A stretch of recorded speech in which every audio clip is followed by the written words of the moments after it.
Hey, everybody out there, how's it going? Welcome to another episode of the Binge Watch Brigade. Here, where a bunch of nerds hang out and talk about anime because we have nothing better to do and no friends because we're nerds. I mean, except for the friends that are currently here with us. Right? Wait, yeah, friends? we're friends with each other, but that's about it. Thank you for joining us on this episode. Thank you for all those who stopped in to check out the last episode. And I honestly think that,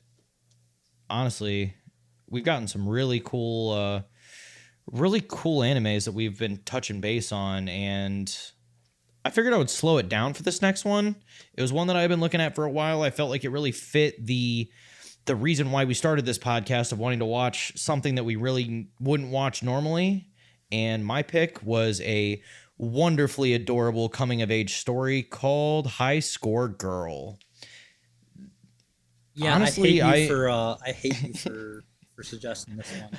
This was a wild roller coaster, man. I didn't know it was going to hit us in the feels this hard, okay? You should have. How am I supposed to know? I hadn't seen it yet. You should have done your research. Yeah, that's very true. This is a slice of life coming of age story of a kid named Haruo Yaguchi, who is absolutely obsessed with video games. He basically only does that. He's failing in school, and in the very first episode, he gets beaten by a girl in his class. And from there, Yaguchi's whole world gets flipped upside down as he starts working through his feelings that he absolutely is completely oblivious to throughout the entire show. I definitely understand it when they're younger, but when they're in high school, dude, come on. Yeah, he should have known by now, like, what his true feelings were, and That's you'll not find out. necessarily true. Whoa, that's not necessarily true because like he had different priorities, right? His priority wasn't finding the love of his life. His priority was being a gamer. Being a gamer was his first priority. Right. Well, and looking at the beginning of this show, the very beginning is Haruo sitting in an arcade, and he's on a decent win streak, and he always kind of has this like own world, like macho persona that he tries to run. And throughout the show, his favorite game that he talks about all the time is Street Fighter. And I don't blame him. No, Street Fighter is a wonderful game. I played it, and we'll get into how many games they talk about in this show. A little bit of a spoiler. It's a lot. The list of how many games are in this show, spoken at least, is unbelievable. And forgive me if I missed a couple, but we're not going through the whole list. It will literally take way too long. The story ends up starting off as just a kid who has developed a rival. He ends up on a big win streak in the arcade, and he gets beaten by a girl in his class who really has, by paper, no business being inside of an arcade. She's top of the class. She's good looking for elementary school, I guess, because that's where they're at. I think you needed to phrase that a little differently. I understand what you're I'm not getting saying at, I'm not saying that I think she's attractive in elementary school. They talk about that she's the best looking girl in school, which jeez. Nice save. Oh, you can kiss my ass, tongue twisting bitches, both of y'all. But he ends up, I love you, Toe. So it really starts off with, you start finding out, like, her name is Ono, and you find out that Ono really is kind of out of place in every section of her life, except for when she feels the most at home playing games. And throughout the beginning, you see this, would you guys say one-sided rivalry? Really? Oh, yeah. Absolutely. It was definitely one-sided. Like, Haruo ends up getting beaten. The main character ends up getting beaten by her, and he just understands that she is using combos that not a novice is not going to use. And then later on, he sees her playing a game outside of a cafe, and he's like, oh, she beat she beat the game with this character. She said, he's like, I bet I can do it. And he walks up and the arcade machine is like fucked. There's buttons missing, you know, there's only one button that works on the whole machine, and she beat the entire thing on one credit. That was a big moment where he realized that she is like very out of his league whenever it comes to games. Yeah, her skill set is just, unobtainable, like in his eyes. But he works hard. He's constantly trying to improve. He's constantly looking at new games. And this was also when you start to see a little bit more of their friendship start to evolve as well as they start playing, because they get caught in a blizzard or a rainstorm. Sorry. They get caught in a big rainstorm, and they stop in at this little shop, and there's a couple of games there. One of the games is called Final Fight, and one of the other games is Ghouls and Goblins. One thing I do like about the show is a lot of the games, they actually do a good job of explaining to you what the games are about. But if you've never played Ghouls and Goblins, that game's fucking hard. Like, it is very hard. Yes, sir. So the old lady who runs the shop basically is insane, and she's like, no, if you guys aren't spending your money, you can go back out in the rain and get soaked. She's like, I don't really care. So he realizes that he doesn't have much cash, so he needs to basically just either watch Ono play Final Fight, or he needs to stay away from Ghouls and Goblins and join her. So he ends up joining her, and that was actually really cool too, because he goes to break a barrel to get to heal, and Ono just stomps on his foot real hard, and he's like, what the hell was that for? And then as he's watching her move, he realizes that she's been using like a tech ability to, what does he call it? Alchemizing? Yeah.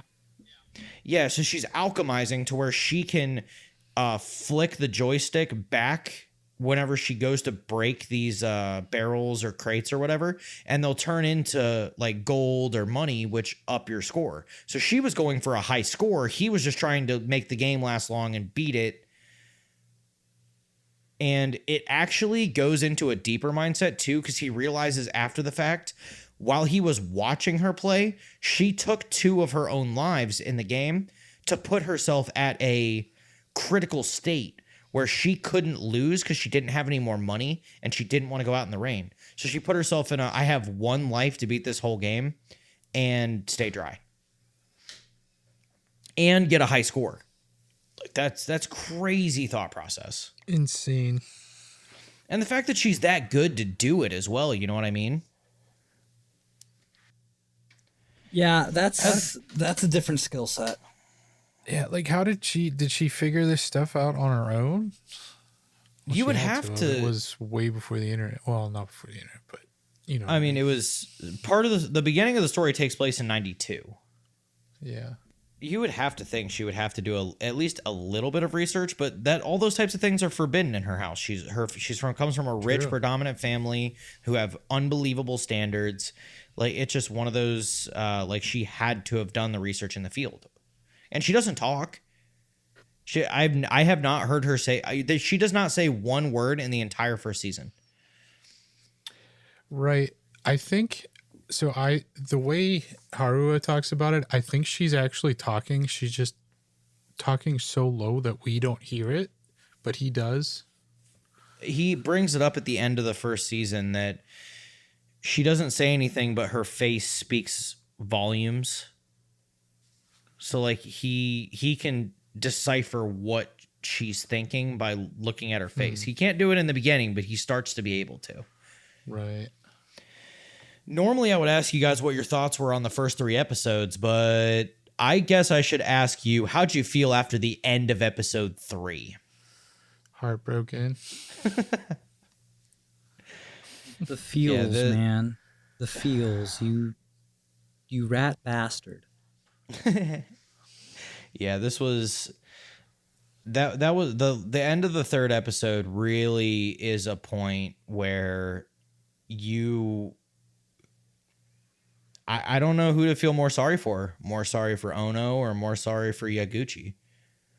Because within those first few episodes, you start to see them play together. You see them hanging out more often.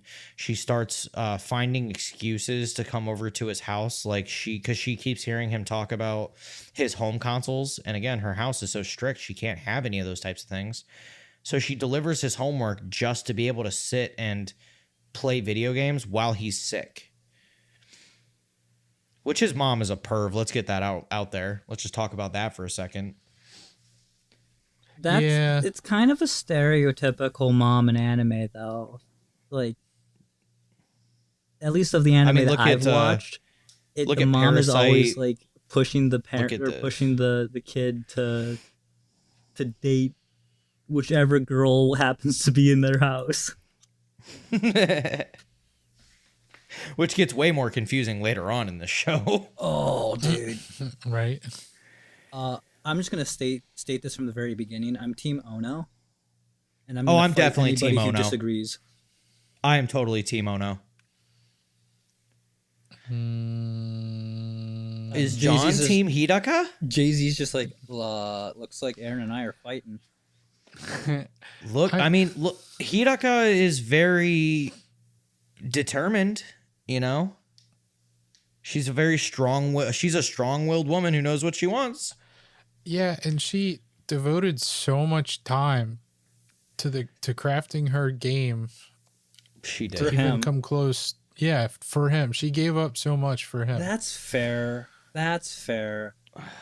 So with the end of episode 3, or midway through episode 3, you learn that Ono's family is going to be leaving for Los Angeles. So at first Haruo kind of has to think about it from like his own mindset of, he's like, well, my rival's gone, but this gives me, my old stomping ground back. This gives me, all the abilities to do things. And this is after, they spent time at a carnival together, and she specifically didn't go with the rest of the group just to spend time with him. And then after everyone else had already left, she went and wanted to do all the things that the group was doing, just them. So Ono Let's face it, she just didn't want to be around Doi. I viewed him saying like, "Oh, I get my own stomping grounds back" and stuff like that as a way of him trying to convince himself that she was nothing more than a rival. Right. And I agree with that 100%. Wasn't an important part of his life. Like, she became an important part of his life, and he didn't want to accept that. So there is a section in the first 3 episodes where Yaguchi ends up hearing a rumor about the 100 yen arcade? 10 yen, I think it was. 10 yen. The 10 yen arcade. And it's supposed to be a myth, and it's got some older games in it, but it's supposedly like the place for you to go play on a budget. And he and Ono end up embarking on this big mission to go get to this arcade. They do end up finding it, riding a bike all the way there, and they play for hours. And Yaguchi kind of gets this weird like feeling while they're there. And in that process, he ends up winning a prize. And then when they leave, he goes, "Oh, I actually forgot the bike lock key back in the arcade. Let me go back and get it." And they turn around and the arcade is gone, closed down. Which, let's be honest, this is like one of the creepiest parts of the whole show for some reason to me. That they walked into a phantom arcade. But Yaguchi ends up winning a prize, and you don't get to see what it is for a little while. And at the going away party for Ono, everyone is supposed to get her a gift. And Yaguchi pulls off this, tough guy act again, where he's like, I mean, if you're going to go, just go. I'll get my old stomping ground back. I'll be able to build up my reputation again. And the class kind of gets on him about that. And as they start moving through it, he starts to realize his feelings of, I can't imagine her not being around. And he starts spending the money that his mom gave him to buy Ono a gift on arcade games. And throughout this process, he realizes that she's the only person he wants to play games with. So he gets to the airport and he gives this just heartfelt, at first I thought you were just a rival and now I can't imagine you not being here. And in a token of just sheer heartfelt, I mean, realistically at this point it's not, but love essentially, he gives her the prize that he won, which is a small purple pink ring with like a small lotus flower on it. And that moment becomes so big in the story. That moment hurt. Yeah. Mm-hmm. That was a gut wrencher, man. That was a rough moment because Ono doesn't want to let go of him. She's crying. Like that is one of the hardest parts to watch in I think their relationship, honestly. Whenever Ono like gets teary-eyed, dude, that wrecks me. It absolutely wrecks me. Yeah. Very much so. Agreed. So there is so we'll say our main love interest leaves the story. Following into episode 4, we have a new challenger. Which this is where we're getting into our Hidaka versus Ono argument. Don't get me wrong, right? Hidaka is great. Yeah. She's fantastic. Absolutely phenomenal character. I'm just Team Ono. And I'm a little bit biased. Mostly because she reminds me of a character from another anime that I absolutely adore. Who's that? Fern. Oh. I see it. Like the silent type, like doesn't talk much, but when they do talk, it's usually something kind of profound or wild. I do want to backtrack because I do want to talk about the presence of a bone real quick. Oh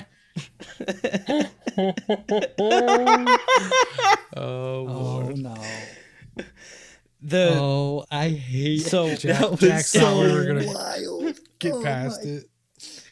You want to skip past it? There's a girl who keeps reappearing throughout the show of like a girl who's always trying to get with like the most attractive or most popular guy in school. No, and she's just trying to get laid. Yeah, she is. God damn it. And I don't think it matters the gender. No, not really. As you find out later, she hits on Hidaka. But there was like, let's be realistic. Like no one was expecting. I wasn't expecting this part at all. That Nope. They were the Doey, the guy who invites everybody to go to they go to the botanical gardens, and then Yaguchi ends up saying he's trying to be romantic with Ono. Yeah. Because he's going to confess his love to her and get her to, be with him. But Yaguchi ends up getting everybody to go to the like amusement park because they're walking by it. And he basically says that he's going to try and get Ono to go with him on the Ferris wheel so that he can get to second or potentially third base. I don't think he knows what he's talking about at that point. I don't either. Ono definitely would have pushed him off the Ferris wheel. Let's be honest here, guys. Oh, yeah. Oh, Ono would have absolutely. headbutted him straight in the face. I kind of wish that would have happened. It would have been great. Whenever they're getting the pairings up for who's going, the one girl is like telling Yaguchi that she wants to check his penis for the presence of a bone. And when she said that, I lost it, man. I was not expecting that. We were watching it together, and I was just like, hold up. Rewind that. Did she just say what I think she said? Well, and then because Ono We and rewinded Yaguchi, it like 3 or 4 times to make sure we heard it correctly. And then we see that Ono and Yaguchi end up breaking away to go play at the arcade, and you just see by the end of it Doi's walking out like, this was supposed to be my day with Ono, instead I was with her getting my penis checked for the presence of a bone.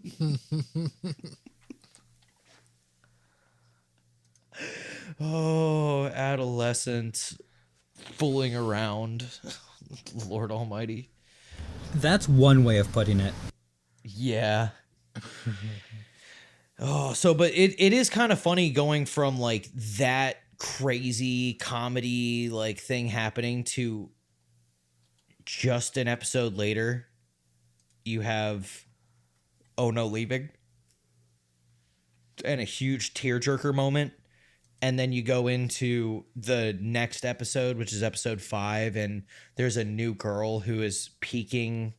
Well, I mean, I won't say she's piquing Haruo's interests romantically. It's more of a he's starting to kind of feel similar about her that he did about Ono, about like it's just a girl with unbelievable natural talent because she's never played a game ever.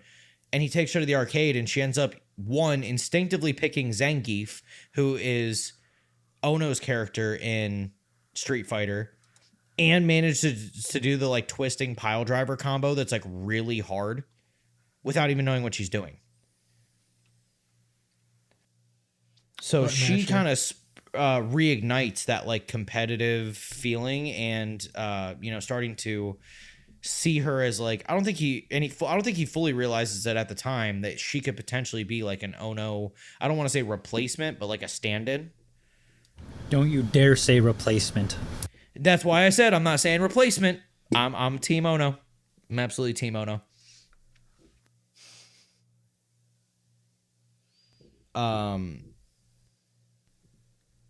Going on from that though, the rest of the story, it's I think you're right, Aaron. It's just a complete roller coaster of emotion from the Hidaka who is starting to get interested in games, and she's getting frustrated with Yaguchi because he just does not see her, and she is getting really invested in him, and to a point where she was hiding in her room and said, like, there's no way that Yaguchi is going to come play games there because her dad just had a new machine put outside of their, which they have a liquor store. So, like, this was kind of, like, big for her dad. It's like, oh, we never had, like, kids here because we sell alcohol, but, like, this is making us a bunch more money and getting, like, people to stopping here. And she sees him outside in a blizzard, and she's like, I'm not going to go out there. I'm not going to go out there. He doesn't even want to see me. But if all he did was give me a call and say that he wants me to go down there, she said I would be down there with him all day. So you can absolutely see it developing from the very beginning, and she can even see it developing that she thinks he's an imbecile, but for some reason she's just drawn to his ability to obsess over something. She's drawn to the fact that he's having fun, that he's enjoying something. Yeah, she does mention that she doesn't know really how to have fun. She doesn't really do anything. Right. So that's drawn to his passion. Right. With this starting to wrap up, they're starting to play more games together, and Yaguchi actually takes Hidaka to another arcade, and he has her play Mortal Kombat. And he makes a comment about, oh, yeah, you may have beat him, but there's no way you'll... And then she pulls off a fatality just by button mashing. Right. I don't think I could do that, honestly. And I was decent at Mortal Kombat at one point. Fatalities are rough. Fatalities are fucking awesome, depending on the Mortal Kombat game. But I'm a fan of the X-rays and the newer ones. Those are cool. Mm-hmm. But at the end of episode 5 is where we have a bit of a change, because Ono returns and they're going into high school. That was she came back like during middle school, like near the Yeah, you're end. right. The end of middle school, because the one girl was asking about the fact that they knew each other in elementary school. You are right. I apologize. This is kind of where things start to get rocky for Yaguchi, and he doesn't even freaking realize it. Yeah. Yeah. This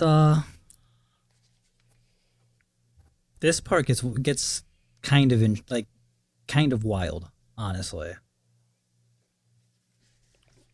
So Yaguchi ends up going on like a giant win streak, and then Hidaka ends up hearing about a girl who went on a huge win streak, because like she didn't even realize that there really were like predominantly like there was a predominant like girl gamer scene, which she ends up figuring out later is very much a thing. Well, and the best part still is that they find out that with them playing the new Street Fighter is what they're playing, that the girl who went on the crazy win streak also used Akuma, which is a hidden character that Yaguchi didn't even know about. And he obsessed about learning about this game like since they even announced it was a thing. So the fact that he didn't know that there was a hidden character like just basically destroys him inside. That character's also his kryptonite. Well, I mean, if you look at the competitive nature of Akuma anyway, that character is unbelievably broken. Mm-hmm. It is really funny later on whenever they're playing at the tournament, the guy who's like, "Oh yeah, I'm just going to use Akuma," and he fucks up the input to unlock the character, and he gets stuck with Brown Ryu, and he's like, "No, let me do it over." That's what you get for trying to pull a sneaky play, bro. Sorry, don't know what to tell you. Once the character's been selected, you're locked, bruh. Should just use Ryu anyway. Yeah. There is a brief period where there is a moment where Yaguchi ends up playing Final Fight again with Ono. And I feel like that was a moment where he realized that like they weren't quite the same, because Ono had not been necessarily avoiding him, but she wasn't like she didn't rush up to go meet him like she normally would have. Right, she hadn't sought him out, contacted him, anything. Which hurt him a lot. Like he figured that, I mean, he's been waiting for the day that she returns so that they can fight again. Like that's what he's been waiting for. He's been training for it since she left. Yeah, that part also hurt. That was also kind of painful, her not seeking him out. That was... It irritated me, if I'm being honest. I mean, yeah, and you have to figure she has her reasons, but this is also a moment where Hidaka actually ends up starting to get jealous of, like, even just the thought that Yaguchi and Ono had a relationship of any kind, and now she's wanting to know, you know, really what it is and if she stands a chance. Which sadly she doesn't.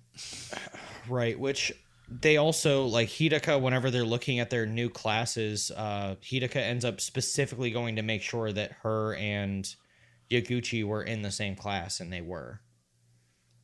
Then shortly after, I mean, they end up going on that school trip, you know, and him and Ono actually end up both entered in a Street Fighter tournament, and that was where they ended up. That's where Yaguchi really thought he was gonna have his like revenge fight with Ono, because she had been avoiding him. That he was like, this is it. This is the moment where she can't say no.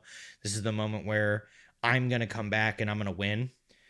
And I kind of want your guys' opinions on this, because there's throughout the show, and I think I mentioned it already, Guile is his main character in Street Fighter. Well, throughout the show, the character ends up like appearing to him in his subconscious and basically helping to try to like keep him on track. He's like the angel on his shoulder. Yeah. It's like his guardian, or not guardian, but you know, it's like he's the driving force that helps him stay on the path. Because even later on, whenever there's the period where Ono and Yaguchi are not allowed to see each other and they have a chance encounter, Guile actually is what made that happen. Yeah, that was cool. So they Ono and Yaguchi end up playing in this tournament, and he ends up winning, and he's staying around, and he's like, man, you know, I figured this was going to be a little bit harder than it was. And then the tournament people go to like look at the game machine, and they figure out that Ono's machine was broken the entire time, and she just never said anything about it. Now, Guile explains to Yaguchi, because Yaguchi ends up like taking this kind of hard, because he was like, he's like, I wanted to beat her at her best, and he thought that she was mocking him, that she thought that she could beat him even with a broken machine and all this other stuff. And Guile was like, but think about it, like, if she were to raise the concern, that means that the tournament gets pushed back, that means all these other things are going to happen. Like, it wasn't advantageous for her to stop the event to get the machine fixed. I don't, and I can't feel this way in my heart, that she handed him the victory. I feel the same way. I mean, she still had a shot of beating him anyway, but I mean, because I mean, even Yaguchi has a flashback moment during this little period here where he's like, well, she was able to beat another game with a completely broken console, but that's different. Fighting, and Yaguchi has this realization because he slips into that like crazy depression funk, right? And during that period, all he's doing is playing console games at his house.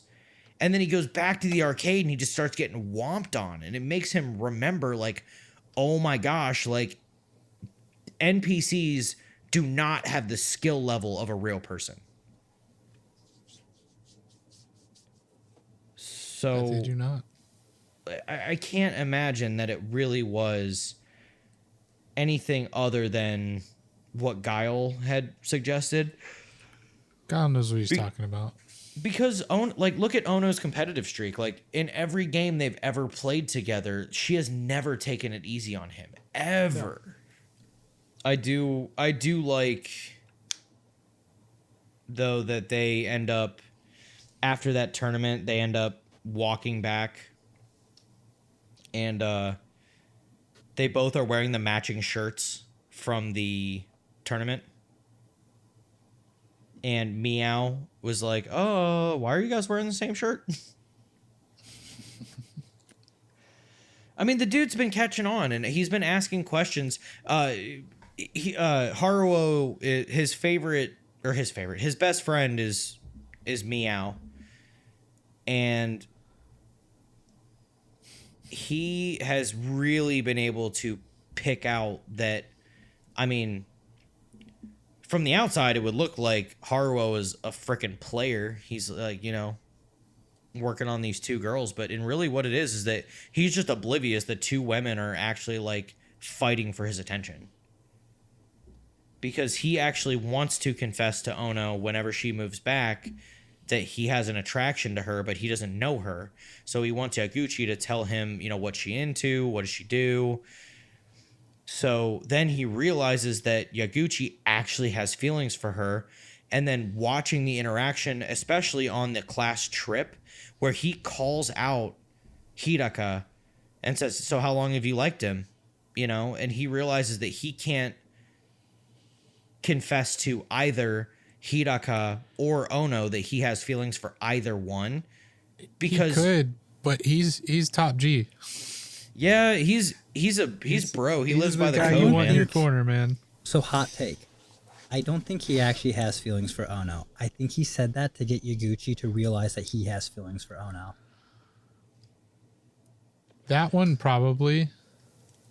I could see that, but at the But same time, I don't know if he's thinking him that far saying he ahead. couldn't even go after Hidaka either. That's him basically being like, "Nah, they like my bro. I'm gonna stay out of it." Mm-hmm. Just to break away from the storyline a little bit, like who would you say like your guys' favorite characters were? Because like Guile. really Guile. Yes. Why? Like he's just a subconscious who just tells the So- truth all the time. So The butler. Yes. the Young the miss. chauffeur. Yeah, the But chauffeur. I absolutely. love when he hits Yaguchi. When Yaguchi's like, huh, this feels familiar. Yeah, and Yaguchi's laying in the bushes. He's like, "Yep, I've definitely been here before." Okay, out of real people, it's definitely the chauffeur. Absolutely. I don't know how to pronounce his name. It's spelled really weird. Did you look at how they spell it? Gia. It okay. Yeah, it's Jiiya. Yeah, I'm pretty sure it's just Gia. Okay. Speaking of spelling and names, I always thought they were saying meow as like a nickname, but it's meow, MiyaO. Yep. I literally The chauffeur, I really like Ono though. I Yeah. kind of really dislike the main character. Haruo Yaguchi. Yeah, Yaguchi, I'm not a fan. So most of the time he seems like a sleazeball. In the 2 episodes where he basically like does everything for Ono, I love him in those episodes. Yeah. Yeah. But most of the time he's kind of a sleazeball. It's not even that he's a sleazeball. He's just stuck in his own world, unable to see anything outside of his own little bubble. I don't know, the way he was like rubbing it in Hidaka's face after he beat her. I don't think he realized the effect that was having. He I don't didn't. think that He had makes him no clue. I don't think that makes him a sleazeball. I think that just makes him ignorant. I think it fair. also goes to show where his mindset was too, because even like the conversation that he's having with Guile, where Guile's like, "You can't lose," and Guile is his like inner monologue, in a way. Like Guile is the representation of how he feels, and internally he knows that he wants to be with Ono, and so he Kind knows of. he has to win this.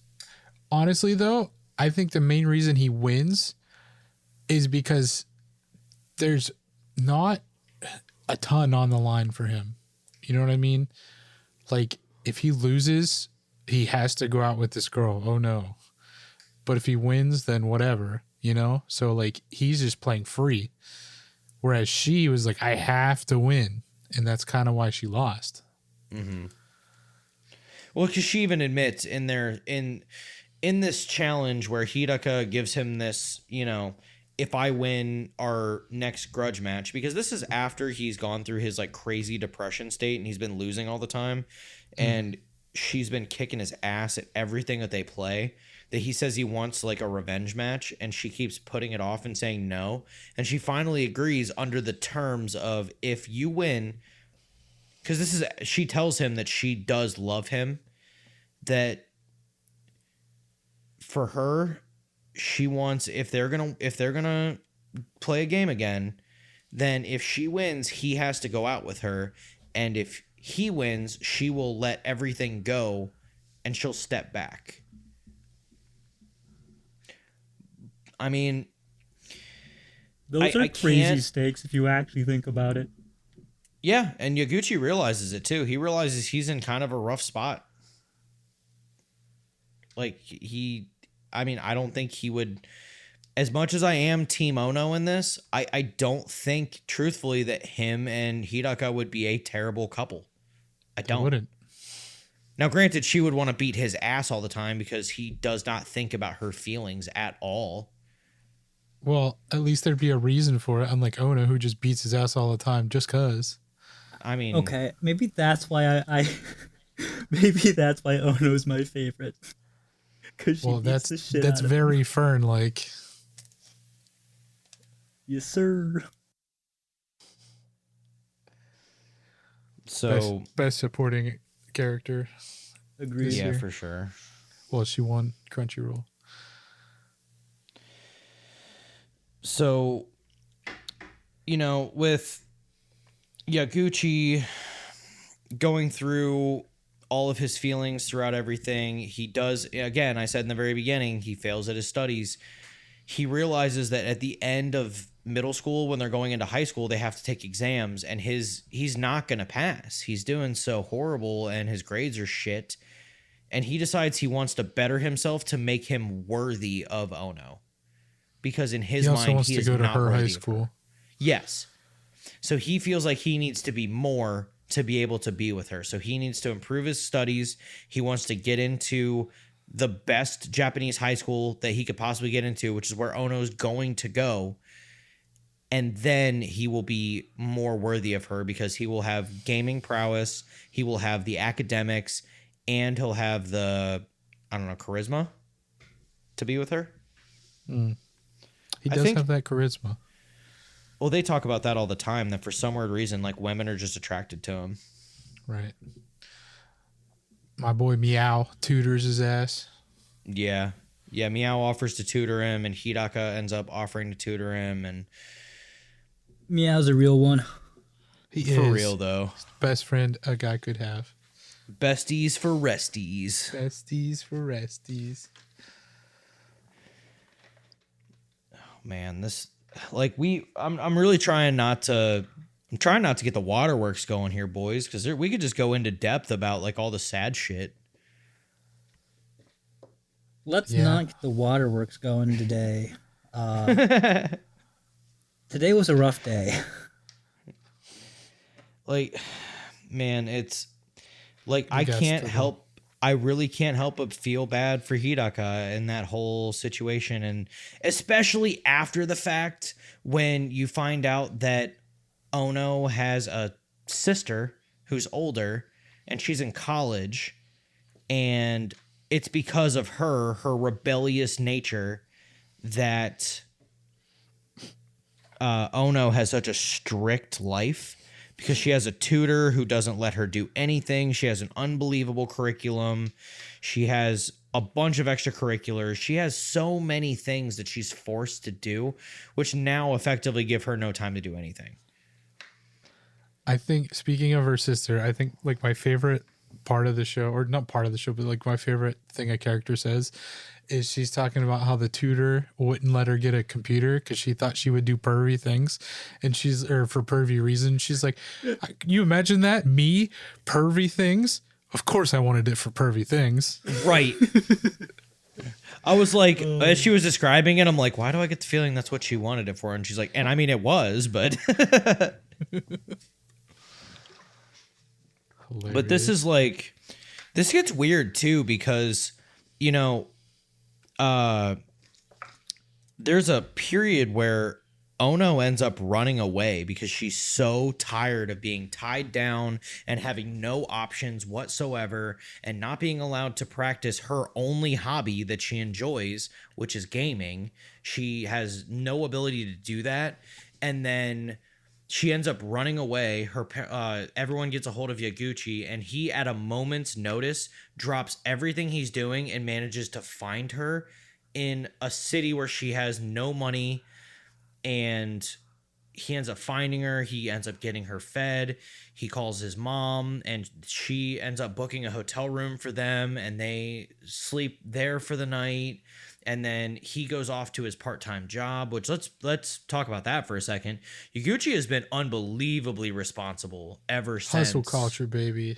We just gonna gloss over Ono sleeping on the wrong end of the beds because that's It what was so Yaguchi adorable. was. Well, so When he passed they're out playing- playing He games. passed out from playing Yeah. video games. She covered him up, and then she proceeds to lay down on the bed, her bed, different bed, but in the same direction that he is, with his feet up by the headboard. And it was just so cute.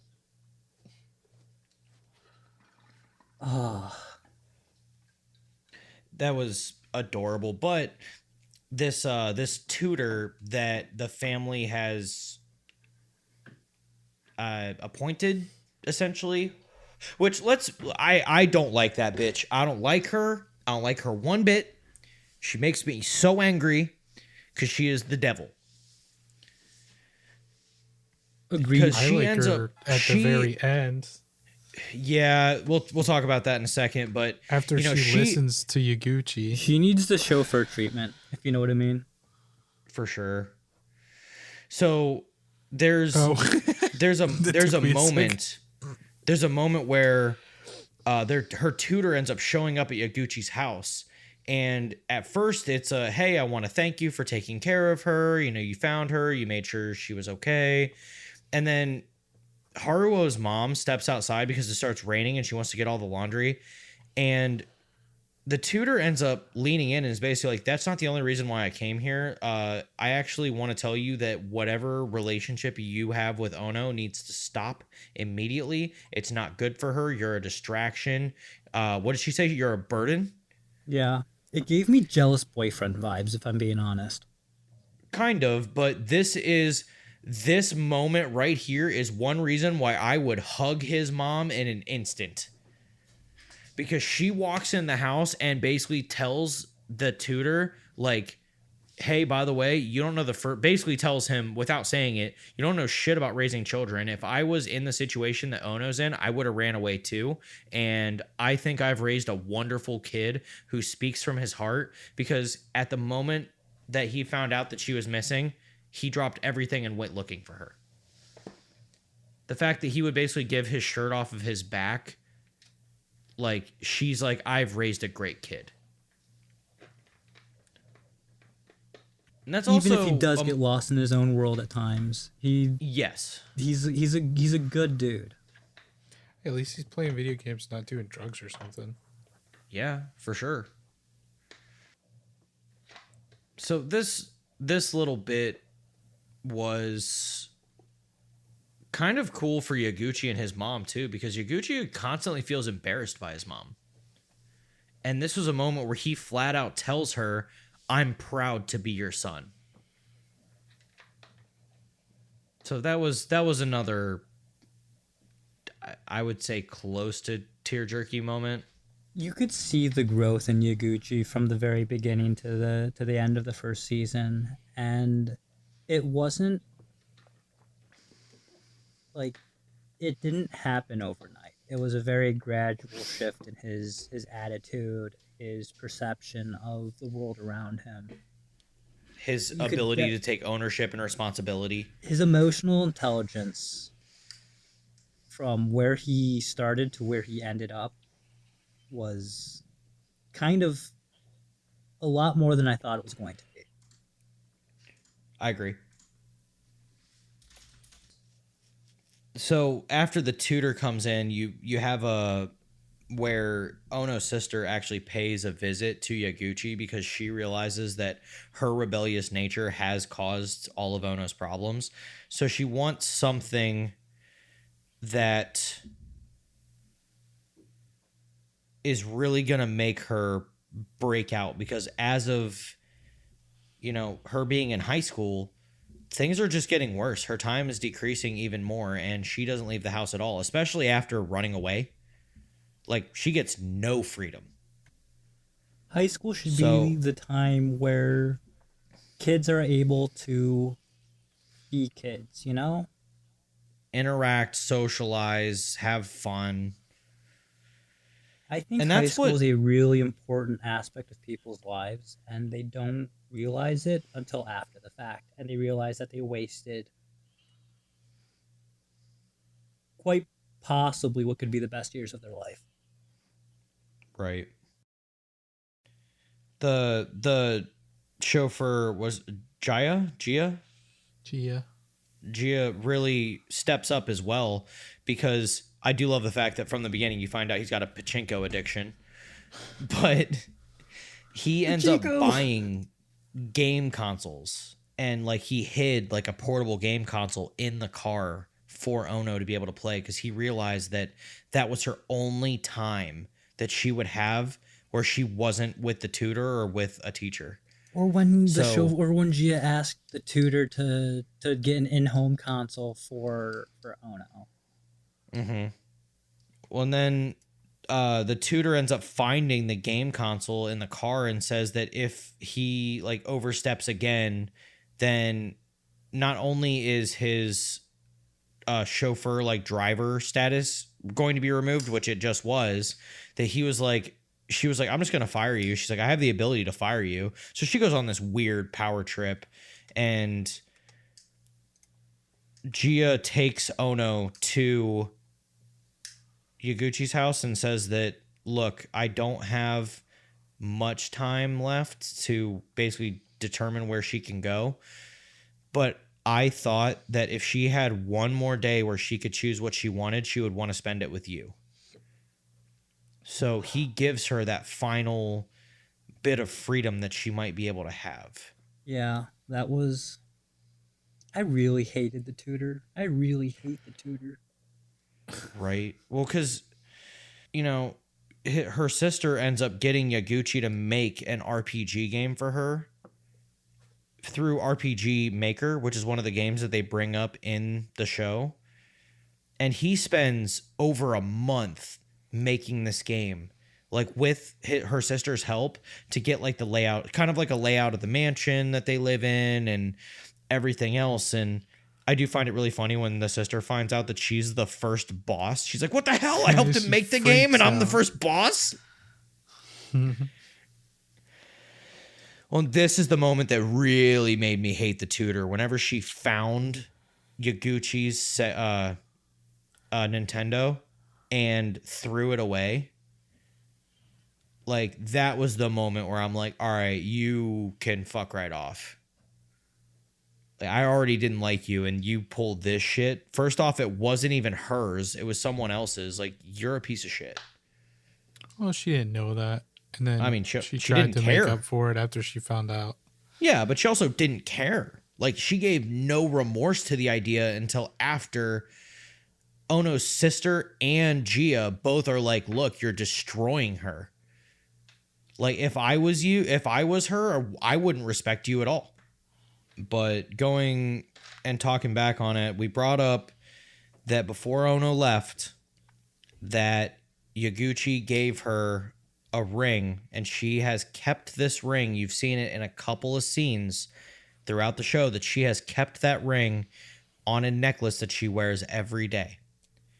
And after that first, you know, Gio takes her to Yaguchi's, and they end up going to a it was like a little like fair, right, after the arcade. It's the best way you could put it. It's like a little fair. Yeah. Maybe, yeah. So like they go to an Carnival? arcade. No, not really. Yeah, Carnival. Carnival makes way more sense, yeah. Because there's like little rides and food and stuff like that. They end up playing, and that was actually pretty cool too, because Ono ends up playing one of the like carnival games, and she ends up winning Final Fantasy VI, and she just gives it to him because she doesn't have a console. And that was actually like kind of an expensive game. Like if I remember right, it like just came out at that point. It did just come out at that point.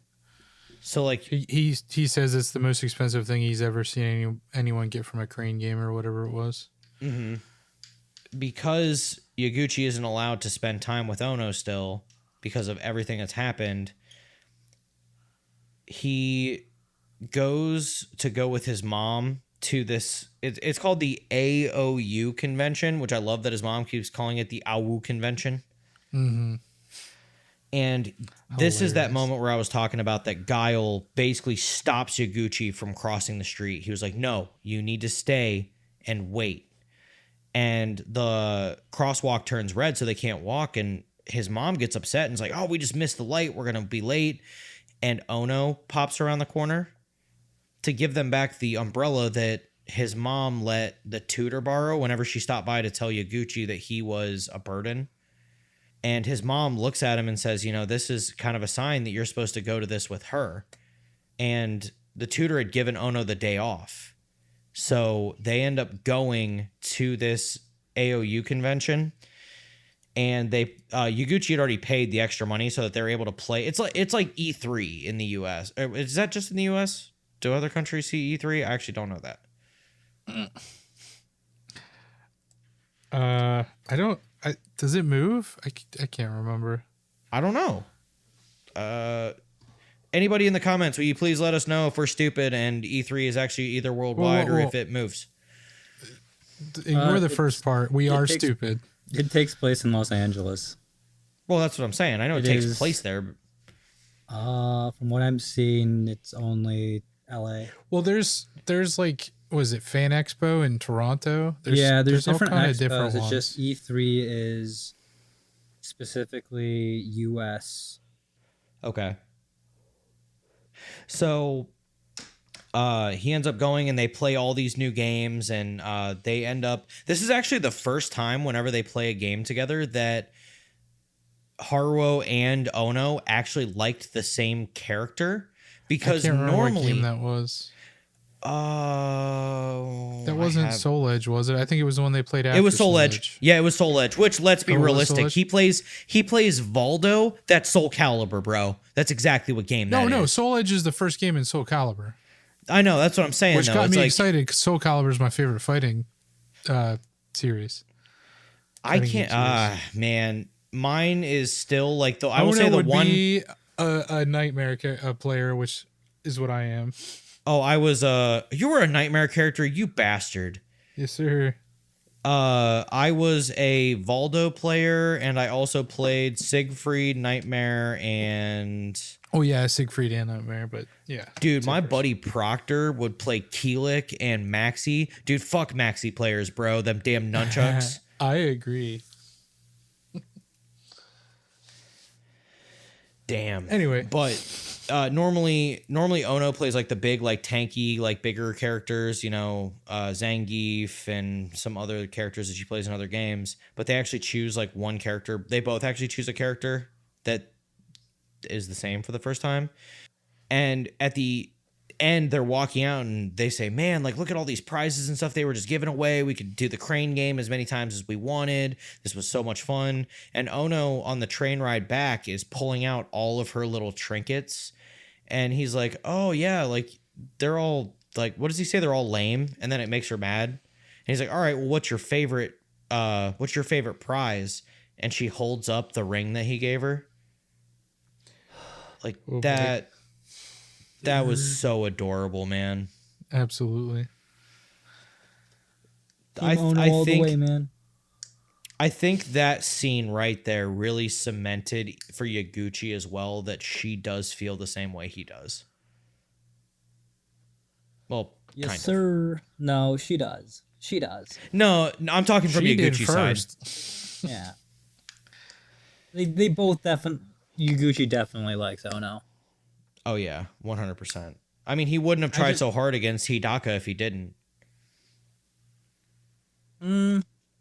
He also really hates losing, so there's that. Yeah. Yeah.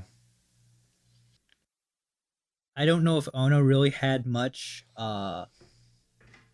influence on that. I think that was mostly just his competitive nature, if I'm being honest. Right. At least from my Gotcha. my opinion. I do have a question for you guys about that. Do you think if she wasn't like so stressed about winning, do you think Hidaka would have beat him? She might have. Yeah, she would have kept her cool. I think she absolutely would, I think especially she's the better because well, yeah, especially because in the second game that they played, she picked 3 characters that were supposedly good characters instead of picking 3 characters that she liked playing as, and that was her biggest like mistake. Yep, she chose, and she even admitted that she chose heavy hitter characters instead of choosing ones that she's 100%. She was a meta chaser rather than a comfort picker. Correct. Which Yaguchi the entire time was just, all right, I need to play like I normally do. Nothing different. Just play like I normally do. Yeah, Yuguchi use a comfort. He did his comfort pick because sometimes the comfort pick works. You don't always you don't always have to play meta, guys. Yeah. So that's where season 1 ends, is with Ono pulling out the ring and Yaguchi starting to get those feels, and the absolutely adorable ending song starts playing, which I will be honest with you guys, I really do like the entrance and the exit of this whole show. The intro, it starts off really good, but it's just kind of okay. That ending fits so perfectly though. It does. Yes, sir. It's adorable, just like the show. This whole show is absolutely adorable, and I'm so glad, especially like we have to talk about it a little bit. Aaron, you read about this show and you were like, I don't want to do this one. Cause you felt like it was Hikaru vibes again. That you were like, dude, I don't like I'm not into it, you know? Yeah, yeah. Um, this is this was a great anime. You did good, kid. Good kid. And we have to ask that age old question: rewatch, regret, or just recommend? Definitely, absolutely recommend, and definitely not regret. I'm not 100% sure that I would watch it again. I will finish it, but I don't know that I would watch it again. This is definitely a recommend, and this is for me at least a once a year rewatch. And I'll kind of agree with that. I do feel like I would recommend this one in a heartbeat. I think this one, I actually recommended this one to Steven. I told him to like whenever him and his fiance have like a little like date night or something. I was like, dude, just watch a few episodes. I was like, let me know what you think, but I think you guys will really like this one. Yeah, I think she'll vibe with it for sure. Yeah, absolutely. So I will definitely say 100% the same as Aaron. I will 100% recommend this, and I think I'll probably end up turning this into like a once a year rewatch. I at this point I want to start finding all the damn arcade machines that I didn't notice were in the fucking background. Because I touched on this a little bit. I counted 89 different game titles that got brought up verbally throughout the show. That doesn't include ones that were in the background that I couldn't read the titles for. 89 were verbally spoken about. And I honestly think they did a really good job about describing what some of the games are. So, Yeah, fun I fact: agree. when I was on my trip out west with Steven and our other friend, we went to a bar in Colorado, right? It was kind of like we had to go down some stairs. It was like in the basement of a building.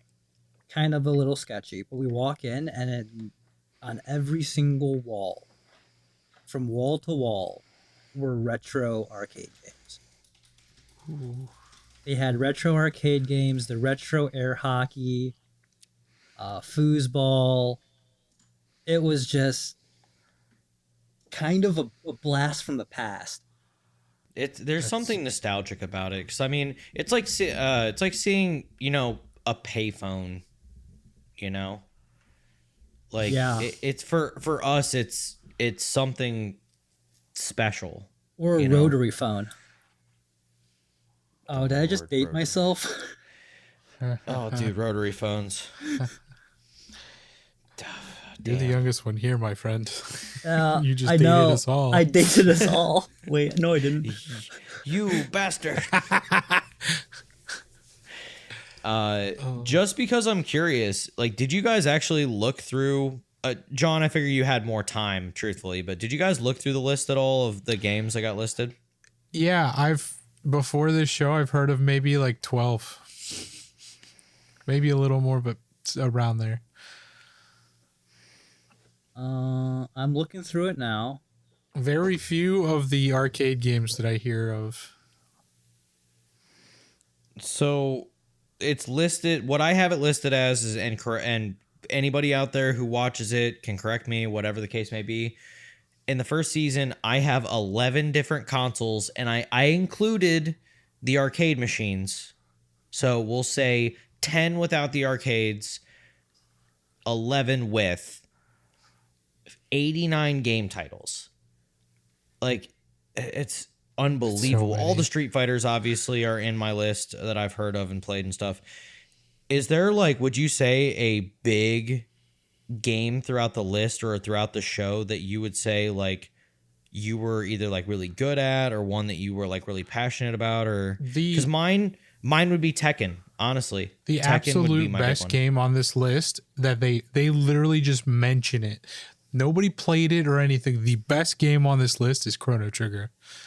Yeah, I remember that. Chrono For Trigger me, it was is so good. Mortal Kombat. I love the Mortal Kombat series, but and Tekken. Those were like the two big fighting games that I was decent at. Who'd you use in Tekken? Oh, what's this? It's the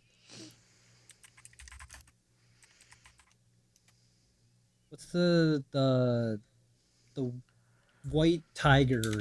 I think. King. Yeah, King. Okay, so I was a King player. If I wanted to combo, I loved using Heihachi just because like he had gnarly ass kicks, and then I would use Jin, and especially whenever you got later on in the series where you could like transform into Devil Jin and shit. Because I've played maybe a little bit of Tekken, just a little. If we ever do talk about it, I will talk about my slight disgust with Tekken Bloodlines that they made an anime for it, and it was a short anime that was only 6 episodes long. You bastards, I wanted a longer show. I'm just gonna put that out there, but we'll talk about that on a future episode. There's a lot of anime that needed to be longer and aren't, and I'm gonna riot. Most of it. All those one season animes, man. Some of those are like phenomenal animes, but they're not getting a second season because There's they're not too mainstream. many of those. Too many. There's even the ones that they'll like make a season just so people will start buying the manga. I mean, Like, they don't even care about the anime. They just want you to buy their manga. I didn't even know that was really a thing, but I mean, it really doesn't shock me. It's not as honestly. much anymore. It used to be a big thing. That's why a lot of I don't want to say old, but a lot of older animes only have like one season, even though there's a lot more manga. Yeah. What are your basically like a commercial for their manga? Just because we've never talked about it, what are your guys' thoughts on like animes that were the basis for things? So like Yu-Gi-Oh is a prime example. Like the card game didn't exist until the show. Like there are mangas that were inspired by an anime. Like that's a thing. Right. I mean, it's fine. I like Yu-Gi-Oh. I liked the show a lot, and I liked playing the card game a lot. Not anymore. It's not the same anymore, but You know. I mean, let's be realistic though. Like in the episode where Yugi is facing Mai and she just continually activates Mirror Wall. Yeah, that shit's not how that works. You lose 2,000 life points every time you activate it. The show took a lot of liberties because it was first and foremost for entertainment purposes. Well, then And they had to not try to a make a card competitive- game out of it, and then Yeah, they it realized that wasn't the a shit that they competitive card did. game at first. Like, it was Yeah, just no. a fight to the death. Yep. Oh man, as we get completely off topic because we just like to talk about different shows. I am really happy that we watched this one. I'm really happy that you guys liked it. I'm glad that it was something that we I don't know about you guys, but I did not want to stop at 15 whatsoever. Which by the way, anybody who goes to look into this show, the first season is 15 episodes, the second season is 9, and there are only 10 volumes in the entire series of the manga. So it's not long. This is one that I would absolutely say is worth grinding out. It And will not leave even a you grind. Emotional wanting break, more. though. Be Yes, warned, for sure. it will leave you wanting more. Absolutely it will. I'm happy that this one was not another Hikaru no Go. I will say it again that I don't hate Hikaru no Go. I don't feel hate like it it's either. I feel like it's a really slow version of Yu-Gi-Oh! Essentially is what it is in my opinion. And this was not that. This was not that at all. No, this was also not anywhere near my normal type of anime that I watch. So I'm glad I liked it. This is among the many genres that I like watching. I'm currently watching another cutesy anime. Oh, yeah? I mean, we were talking with Steven about, we're going to be watching more like hit you in the feels type stuff. It is something we talked about, so it kind of came. But what about this next one though? Oh, John, your pick is pretty saucy.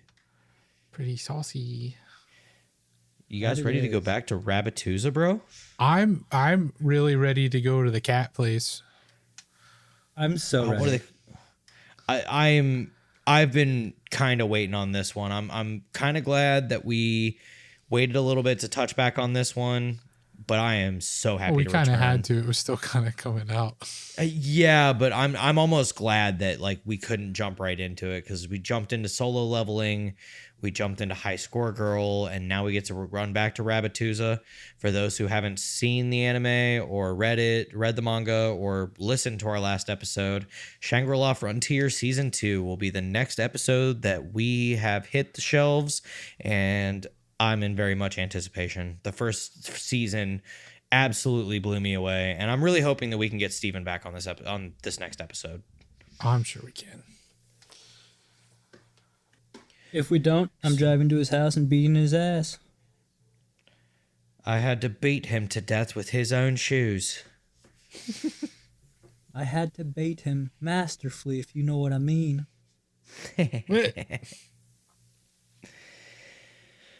But on our way out of the fields and into a virtual world where anything is possible if you have enough agility and luck, join us next time on Shangri-La Frontier Season 2. Thank you so much for anybody who jumped into this episode. We thoroughly enjoyed it, and we hope you do too.